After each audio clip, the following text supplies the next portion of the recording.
Daniel had been coughing for a week. At first it was just a dry rattle in his chest. But soon it grew worse. The wheezing deepened.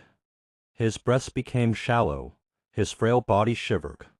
Even in the midday sun, then the fever came sudden, ruthless.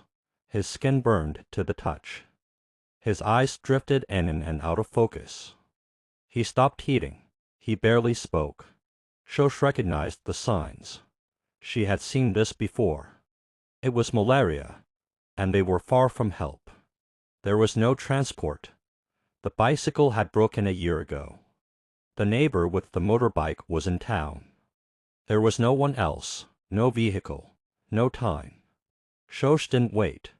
She tied Daniel to her back with a kit eng, wrapping him carefully so his head rested on her shoulder. His thin arms dangled around her neck. Then she walked 5 kilometers to the clinic. Under a punishing sun, through dust and silence. Her feet blistered. Her legs trembled. Sweat soaked her dress. Her throat was dry. But she didn't stop until she reached the clinic gate. The nurse on duty was young and kind. She took one look at Daniel and gasped.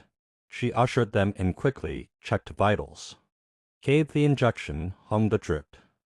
"You came just in time," she told Shosh. "Another hour, and we might have lost him." Shosh nodded, collapsing into the chair beside the bed. Her chest ached from the journey. But her eyes never left Daniel. That night, Grace sat alone in their small home. The wind howled outside. The kerosene lamp flickered. She did not sleep. She prayed. Quietly, endlessly, with the desperate hope only a child can carry. Daniel recovered. The fever broke. His breathing steadied. Color returned to his cheeks. Within days, he sat up. Within weeks, he laughed again. When they returned, Grace hugged him and wept. Shosh smiled, weary but triumphant. Grace went back to school changed. She walked taller, studied harder. Her teachers noticed. Her classmates noticed. She had a fire in her. For a class assignment, she wrote a poem. Her teacher read it twice and asked her to recite it at the parents' meeting. When the day came, Grace stood tall, voice clear. "She is not just my grandmother. She is my beginning and my end. She fed me with hope. She clothed me in faith. She is mother, father, and heaven's friend." The room was silent. Then came applause. Some parents wiped tears. The teacher recorded it and uploaded the video to the school's Facebook page.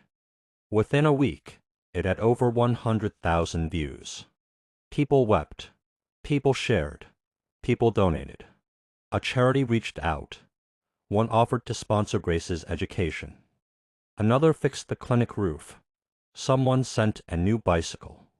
Shosh no longer felt so alone. The road ahead was still long, but now lit by kindness and a girl's voice.